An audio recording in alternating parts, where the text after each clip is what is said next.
Should you invest in this new Captain Boomerang action figure? Of course. After all, boomerangs have a very high return rate.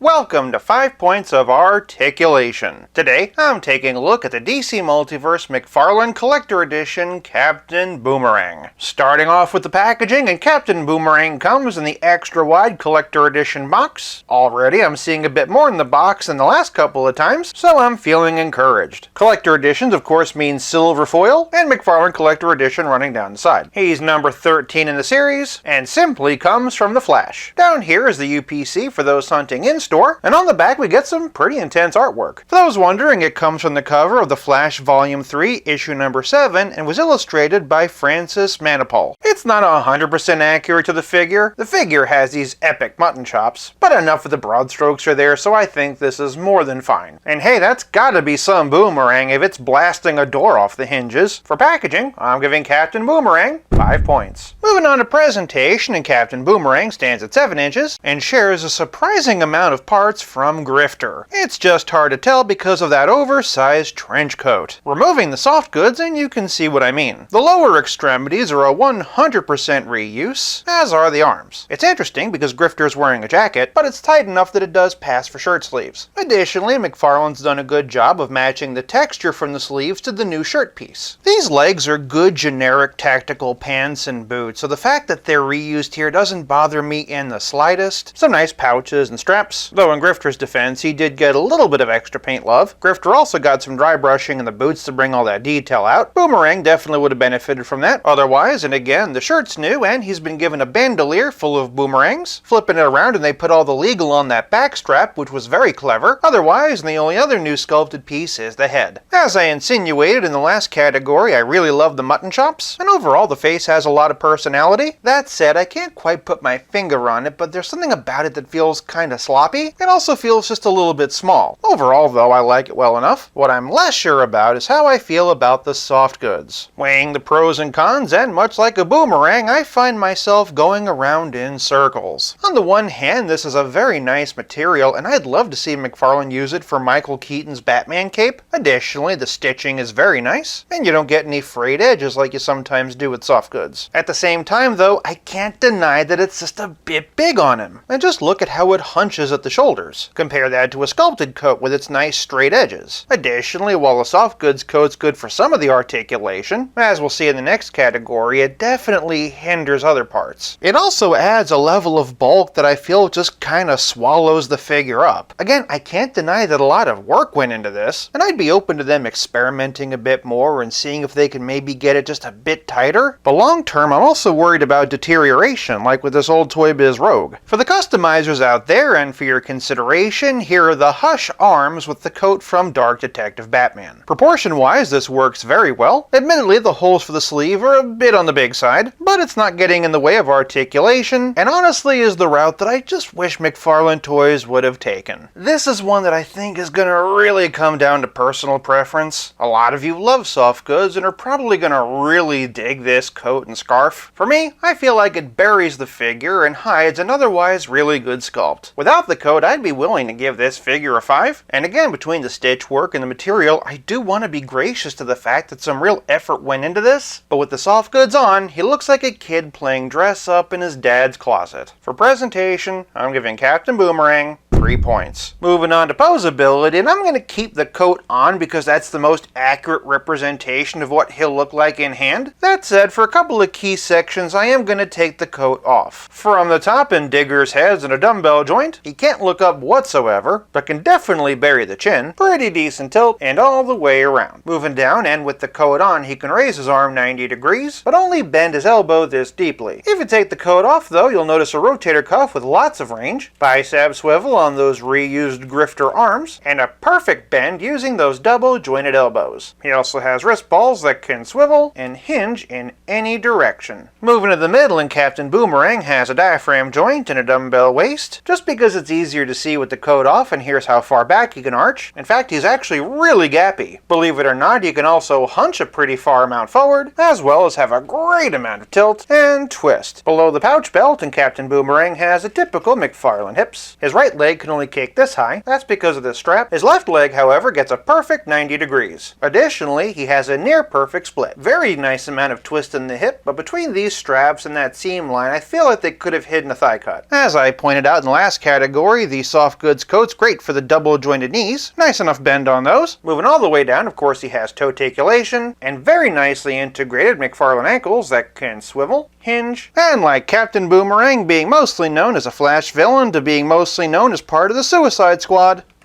pivot. Once again, a lot of it comes down to the soft goods. It's great for the leg articulation, but it's an arm articulation killer. Factoring that in, and for posability, I'm giving Captain Boomerang 4 points. Moving on to playability, and this is where the Captain really makes it happen. I'll see myself out. First things first, and he has a trading card and trading card stand. It's just the box art with some silver foil. If you want to read what it says though, pause here. He's also got one of those fancy schmancy silver stamp figure stands. And in addition to the fist he comes preloaded with, the Captain comes with a pair of accessory holding hands, a pair of boomerangs to hold in those accessory holding hands, and a couple of open hands to give the illusion that he's just thrown one or that he's surrendering. But playability is more than just accessories, it's also about how well your figure plays with others. Not having any other Captain Boomerang figures and just jumping straight into it with the Flash, and here we have DC Essentials, I'm surprised at how well these scale. Moving over to McFarlane though, and here we have DC Rebirth, as well as a Target exclusive Flashpoint version. That said, and for just a few other options, and here we have Injustice 2, Grant Gustin from the CW show standing head and shoulders above him, and since Captain Boomerang loves teaming up with other villains, here he is with Ezra Miller. For the rest of the Flash family, and here we have Kid Flash, Impulse, who probably shouldn't be taller than Captain Boomerang, and Golden Age Flash, Jay Garrick. Jay brings us to the rival and to some Flash family villains. This includes the Page Punchers, Captain Cold awaiting a more comics-accurate version, Reverse Flash, Dark Flash, Godspeed, and the Injustice 2 Gorilla Grodd. That said, for some Task Force X's and O's, here we have Harley Quinn from the Suicide Squad movie, Harley from Birds of Prey, and the Mattel Arkham City version. Boy, howdy, do we need some comic-style McFarlane Harleys. On that note, we don't have a Deadshot, but we do have Deathstroke the Terminator, and lastly, here he is with the King Shark Build-A-Figure. Come to think of it, we could use a comic-style version of him too. If you were hoping to see the rest of the Suicide Squad movie wave, my apologies, I actually sold it off. For a roto-scale comparison, here's Captain Boomerang with Pizza Spidey and the Spectacular Spider-Man, and as always, here he is with Stealth Iron Man. Hey, Crocodile Dundee, you really go after a super speedster with a boomerang? Everyone gets on my case for using a boomerang, but nobody makes fun of Batman for it.